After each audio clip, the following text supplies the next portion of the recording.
boyfriend, and the other one is at the office doing another video shoot. Wow,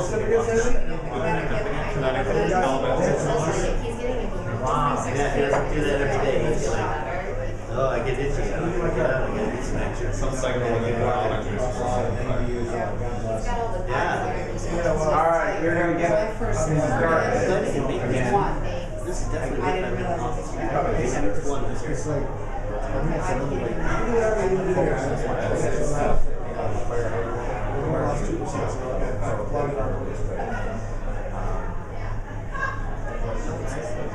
Are you staying here or are you moving? You can stay there. Okay, alright, then in that case I'll grab the door. Oh, I got it. I got it. So. Okay, so back to content. Okay, so lead capture techniques. With a self-liquidating offer, you get paid to build your own list. So by self-liquidating, I would mean, let's say we sold them a DVD at $4.95, the physical copy of the DVD. As long as the DVD cost me less than $4.95, they're paying me to get on my list, as opposed to just opting in with just an email address. So obviously, when you can't get paid to get them on your list, you're doing even better. So that's part of the reason of selling the DVD, is to get them to give us money and get them to get physical product from us. So, I mean, you can do it as a loss leader. If you can afford to go negative and say, my DVD is $7 and it costs me $8, and I'll pay $1 for every person who gets it. Depending on, obviously, your budget and how much money you convert them to, it doesn't matter. The free or low-cost report, selling something much more expensive. That's the goal. The goal, the first step, is to get them to raise their hand for something like this. But the goal after that is to get them to ultimately become a customer or client of your business and start paying you the money that you really want to be making. Ways to make this better are sublisting your list. So what that means is, the more you can slice and dice your list by your customer's behavior, the more money you can make. So for example, Mia could get a list of every property owner in Western New York, and that's worth X. But the people on the south side of Buffalo have a much different value to her than the people in East Amherst. So the more she sub-segments that market, the better job she can do. So, for example, Kurt's residential inspection of once every 7 years isn't worth half as much as the guy buying 10 investment properties from Japan. And if you don't label, if your list isn't sub-segmented by who they are, you're going to send the same thing to everybody and waste a bunch of money and piss people off, and put your offer to people that it's not relevant to. Does that make sense? So if Gary sends the junior PGA girl offer a postcard with a picture of Bill playing golf on it, it's not going to pull very well. So you actually have to know who's on your list, and one of the ways to do that is by tracking their behavior. Like, for example, we just did an email marketing campaign for Career Reform, where they are opting in for the 12 Days of Career Christmas series. You know, give the gift of a shiny new resume, give the gift of interview coaching type of stuff. And we can now track which ones they open, and which gifts, which PDF reports, which ebooks they read, which behaviors they do or don't do. So now you've got all this data on your customers that you have to mine to get the money out. For our real estate foreclosure people, we did a 2-page, probably a total of 8-question survey. How many real estate deals have you invested in? How much money have you invested in real estate? How much money do you want to make investing in real estate? Why are you investing in real estate? Time for my family, because I want to make more money. All of this data. Well, based on those answers, now that we have all those people tagged with those answers, you can then sort and say, all the people who said, I'm still looking for my first deal, we sell them a book on how to find your first deal. Everyone who said, I bought 20 deals, we sell them a how to wholesale properties course. So the more you know, the more customized your marketing can be to each one of those subsegments, the more money you can make, the faster you can make it. Does that make sense? Okay. Okay, so we just recently had this debate. To us, a blind opt-in isn't as good as a real opt-in. So a blind opt-in would be somebody clicks something but doesn't have to do anything to get it. So for example, we did marketing for a Fortune 500 financial services company. And they were trying to recruit financial advisors from one other brokerage firm to their firm. And the offer was to download a free white paper on succession planning. You know, what are you going to do with your practicing clients when you die or retire? So the first version was the email drove them to a squeeze page where they opted in for the free white paper. Response rate of X. And then the recruiter would follow up, hey, did you get the white paper, blah, blah, blah, blah, blah. They wanted more opt-ins. So I said, well, you could do it where they just click the link in the white paper, it just opens right up. No opt-in required, it's blind. They don't have to punch in any information. They just click a link and it opens as a PDF file. You'll get a whole lot more of them, but when the recruiter followed up with those people, because our system had tracked who did it, we gave them a list of everyone who clicked on that link, people would be like, what white paper? I don't know what you're talking about. You click the link, it opened right up, I don't remember. So it's worth less because they have a lower bar to entry. You got to punch in name, email, and cell phone. It takes a little bit of work. You might actually remember doing it. You got to fill out your physical address. That's more work. You remember it. The more they do, the more qualified they are. If you can't get it, you want to lower the bar to making a sale. If you want to make it as easy for them as possible to give you money. I saw it didn't get into the keynote, but one of the folks in the group had sent me, it was a postcard campaign that went straight for the sale, not for the opt-in, but it didn't tell them how to buy. There was no website to go to punch in your credit card. They literally left the phone number off. It was like, buy now, but from where? Like you would have literally had to Google the address, find the number, call the people, and be like, is this the place where I can buy the thing? Your customers aren't going to do that much work. You want to make it as easy as possible for them to give you money. Which is why like a one-click upsell after they punch in their credit card, hey, would you also like this? You don't have to fill out your credit card information again, just hit the button. Works so well because they don't have to do any work to buy more stuff. That's why Amazon always goes, people who bought this book would also like this. Just click here. If you can't get into their wallet, fake it by treating them like a subscriber or a member. Treat them as if they bought to get them to buy. So they're not getting the benefits that they would have gotten had they paid, but they're getting included in stuff they otherwise wouldn't get, so they feel special and hopefully special enough. There's the reciprocity. Here's your free flowers, sir. Would you like to make a donation? By giving me money. Okay, joint ventures. We talked about this circle. Somebody else is promoting your business for you, and you give them a percentage of the revenue from the customers. You take the list and the leads into your content, into your launch, and it works best with complementary businesses. I had an example of one of these that didn't work out, and it was for me. I was at Joe Polish's Mastermind group in Arizona earlier this year. And one of the keynote speakers was a guy named Tallman Knudsen, who started out as a hypnotist, learned marketing, direct response marketing, became one of the top hypnotists in the country, top paid, and then became an internet marketing guru and started teaching people how to do this stuff. So I walked up, I talked to him, I invited him out to dinner. He was really nice. He came with, and we started hanging out and talking and gotten into some really cool conversations. He probably hypnotized me and I don't even know it. And then I paid for dinner and a whole lot of other drinks. And then I suggested, let's do a joint venture. I got a list of 300,000 financial advisors. Does that interest you? You got anything we can sell them? And he said, sure. They're financial advisors, they're salespeople. I got prosperity, hypnosis coaching, confidence hypnosis coaching, communication hypnosis coaching, all this stuff. I said, let's do a JV. I'll email my list for you and we'll split the money. He said, that would be great. And he's like, well, why would you do this for me? Why would you sell a bunch of my stuff? I said, well, one, we'll make some money, and two, I've got a shameless ulterior motive. I'm hoping if I do you a favor and make you a bunch of money, then the next thing I ask you for, you'll say yes to. And he said, okay, I'm good with that. So he sent me I signed up, he sent me an affiliate link, he sent me the copy, I sent it out to my list and got nowhere. He's like, did you send it? I said, yeah, we sent it to 300,000 people. Did you get any of the people signing up for their hypnosis sessions? No. I said, how the hell did that happen? So we went back and I looked at all the copy, which I didn't look at. He just sent it to me and I just sent it. Like, he's a guru, I don't need to look at any of this stuff. It was all written in his voice.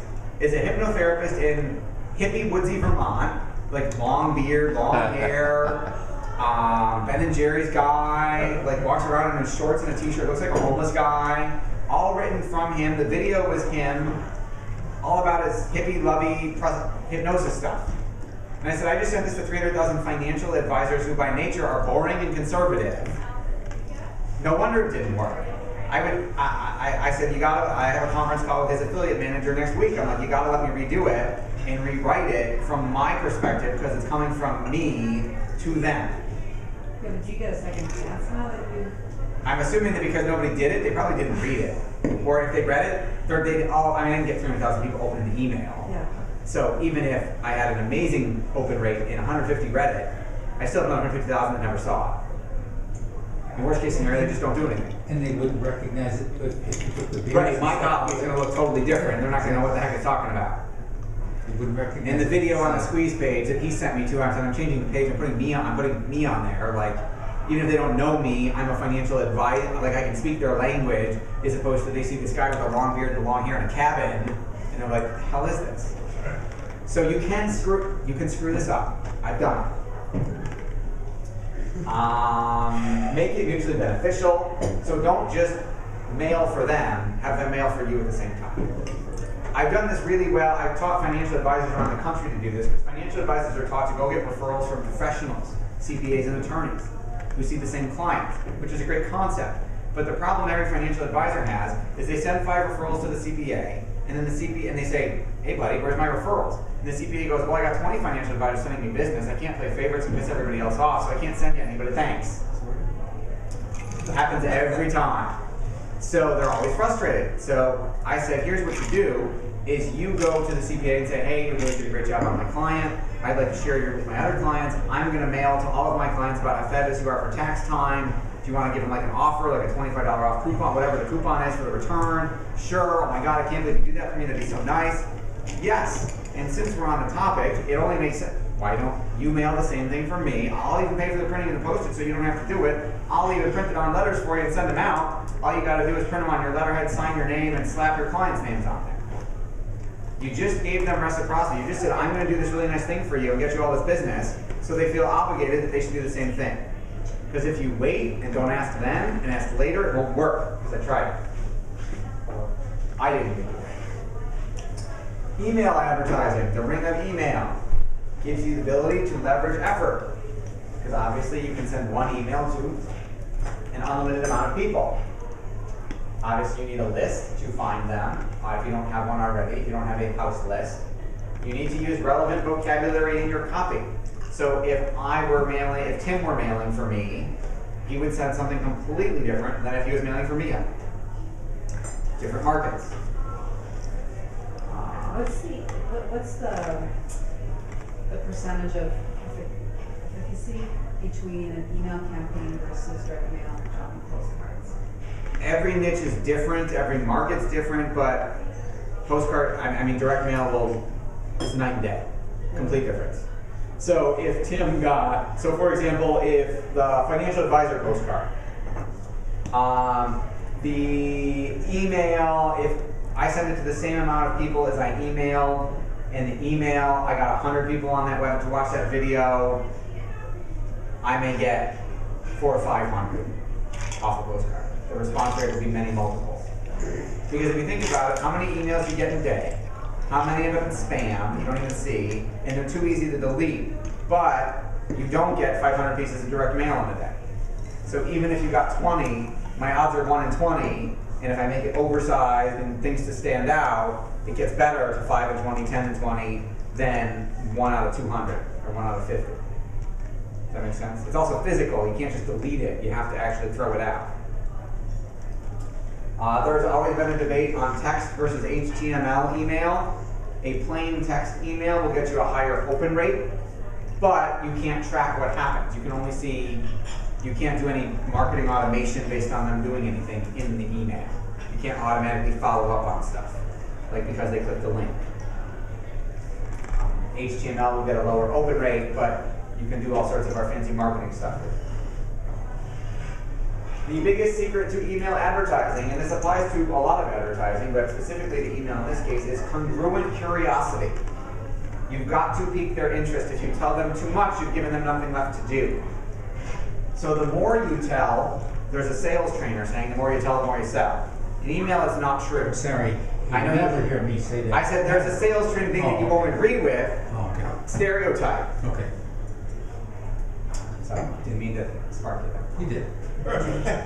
Okay, so in email, the more you tell, the less clicks you get. The longer your email, the fewer people will take action on it. Because you really want to read a 7-page email. Nobody will read a 20-page report. So what you need to do is just write enough to intrigue them enough to click through. The point of the email is to get them to click a link. That's all it is. You're not trying to sell a product in an email. You're not trying to get the credit card in the email. You're just trying to get them to go somewhere where you can make your sales presentation much more effective. Whether it's a video site or a sales letter site or wherever. Don't tell a lot. If you tell too much, they won't do it. So, some of the best emails I've ever sent in terms of results for clients were literally, I've had some that were one sentence. And some that were a paragraph that pulled much better than things that were 3, 4, or 5 paragraphs or a page. But that one paragraph has to be really good enough to get them to take action. Be secretive, don't reveal things. People want to know things that they're intrigued about. If you tell them too much, that's like, I forget what the saying is. It's something about the length of a woman's skirt. It should be long enough to cover what's important, but short enough to keep it interesting. I think that's what it is. Okay. So you want to upsell to the winners, the people who bought in or opted in. You want to eliminate the losers off your list. Contrary to popularity, if you do not want as big a list as possible, it's more work to manage it, and you'll waste time and resources with the people on it who shouldn't be there. So you want to disqualify people. You want to get them off your list. That's why we sent out an email saying, once a quarter, it's to get off our list, click here. If you don't want to hear from us, please go here and get off our list. Because I don't want to waste my time putting marketing in front of people who aren't going to respond. The ones in the middle, so they haven't bought, but they're not wasting your time, you can spend more time on to get some winners up from them. Again, as long as you can slice and dice who's who. But again, don't spend too much time on the losers. You want to make your winners and more. Your goal is to have as many winners as possible, winning campaigns. So you've seen a whole bunch of examples of people's marketing funnels where they drew out the map of the postcard to the opt-in to the follow-up sequence to the first sale. So it is it's designed to help you illustrate the step from beginning to money. It's illustrating your theoretical customer journey. So you want to map this out for yourself if you haven't already. And if you have multiple products, you want one for each one. If you've got multiple markets you're serving, so the funnel that Mia puts the person downsizing to a patio home through is going to be different than the 30-something young family. So you have a different funnel for every market that you're in. Junior girls is different than senior PGA tour. Make sense? Okay. That gets us back to where we were. So we've got another half hour for Q&A where we can work on your specific stuff. You can toss out ideas and we'll work on it all. You can take off early if you want. We can talk about other stuff. The time is yours. Next month we are here at January 11th. Let me just double check. I will be, January 11th, same time. Next month will be all about conversion. So you're going to catch up on your homework. So you're going to be in the Facebook group. You're going to see what your homework was, and you can watch the videos from last month if you weren't here. And then next month is going to be about, all right, now that we've got them, how do we get as much money as we possibly can out of them and get them to take advantage of our product or service? Because the first month was all about getting them to opt in. This one was all about the first few steps. Next is about the rest.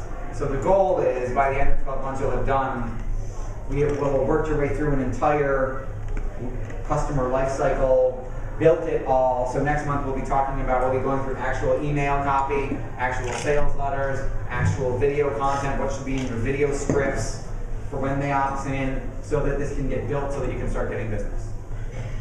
Does that make sense? Yes. Somewhat. Okay. No. Awesome. Stuff. Yes. Maybe you're going to talk about this later, but what about the whole idea of content marketing, keep people engaged and looking at you as a friend? Yes. So can you expand on what the question is? Well, do you get to it? Oh, yes, yes. So content, yeah, that part next month is going to be all about, because you need to position yourself as the credible authority expert in your niche so that they don't go anywhere else and so that they keep coming back to you to find out what you have to say and giving you money to find out. Yes, yes. That's part of conversion. This is part of, we got to attract them and then capture them and then convert them next month. So you're constantly like creating, like the thing that concerns me, but what I don't understand, it seems like it's going to be very time consuming to always like stay on top of this thing.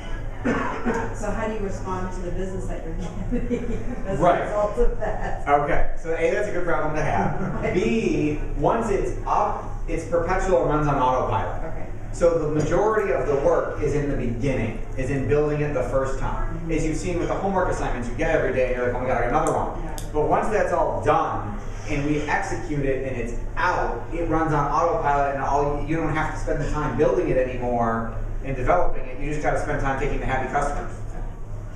Yes, the lion's share of work is in like, I would say the first 3 months, and then it's, okay, I got to hire a junior broker to process all the business. You become the J. Cole's team.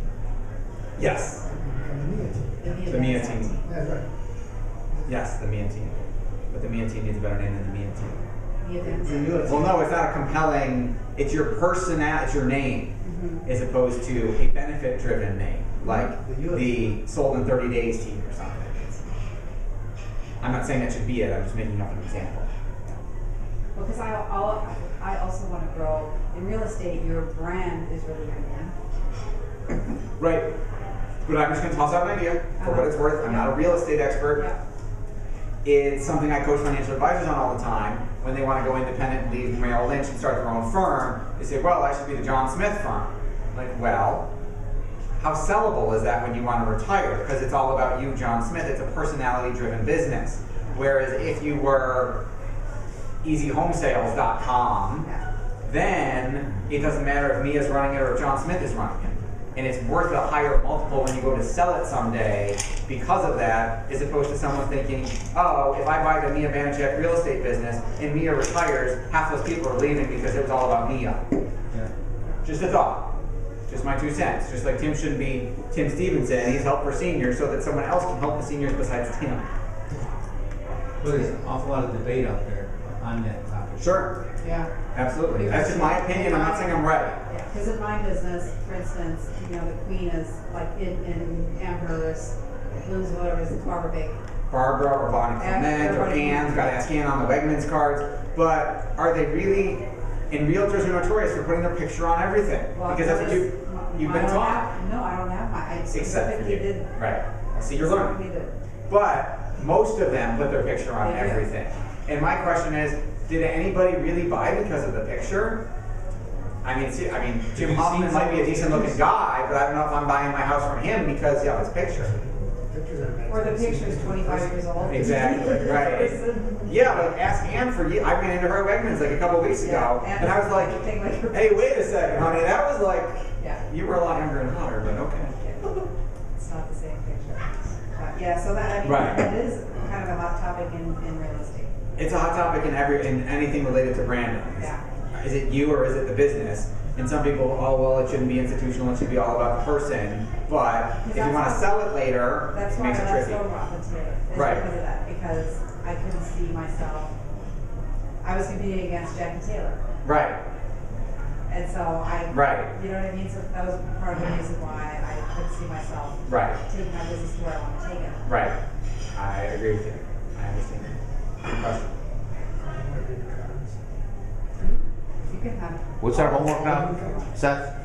Okay. So your homework Just pass around. Actually, those is you need your lead generation postcard done. I didn't give you. You need your first 5 steps of your funnel mapped out, and your target market identified and your product identified.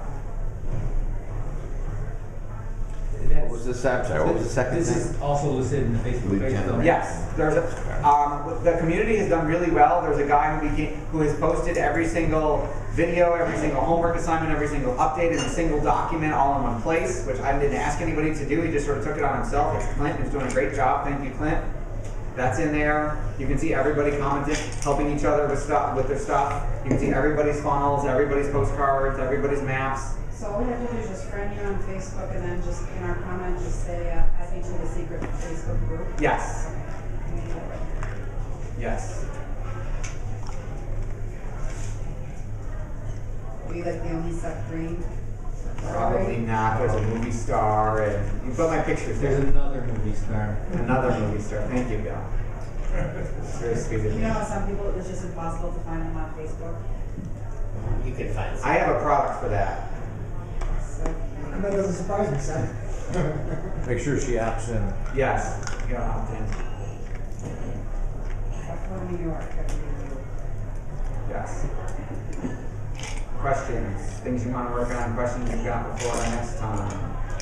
And then it'll be all about convert, and I'll email you, because we'll be giving, that's the homework to catch up. I'll be giving you the extra homework that you're gonna start working on for, once you're caught up for the conversion part. So how many hours of homework is it? It depends on how long it takes you to do it. I don't know. There's a lot for me, so I'm still going through it. I'm sorry, your answer was, it depends on what? How long it takes you to do it, I don't know. There are people who could get it done in a couple hours, and there are people who haven't done it in a month. It depends. I don't have a better answer. And how long it would take me isn't fair, because I do these all day long. We'll probably go through it in about a half hour. The good news is there's no penalty for not doing it, other than the fact that you don't get to implement it and make millions of dollars. So it's 24 steps in total? Oh, no. Okay, they're talking about different homework than Oh you. my god, I'm at the very, very, very beginning. No. This is gonna- He's talking about the homework for this group, Gotcha. not the homework because you're all marketing clients. Okay. Because we're doing most of this for you. Oh, So you don't have to do this except for picking the target market because we're doing it for you. okay, I understand. Yes. Yes to you, Amanda, yes. Yes, if you're a separate marketing client like Tim, we're doing it all for you already. You're just coming here to get this stuff dumped into your brain, learn more, get more ideas of other stuff you can do that we can do for you, already included. Yes, so we're doing it for you. We're doing Nervous that. No. You do not have another 20 homework That assignments. was your question. No, you're good. We're doing it for you. Just keep doing the ones you're already getting. Thank you for clarifying that.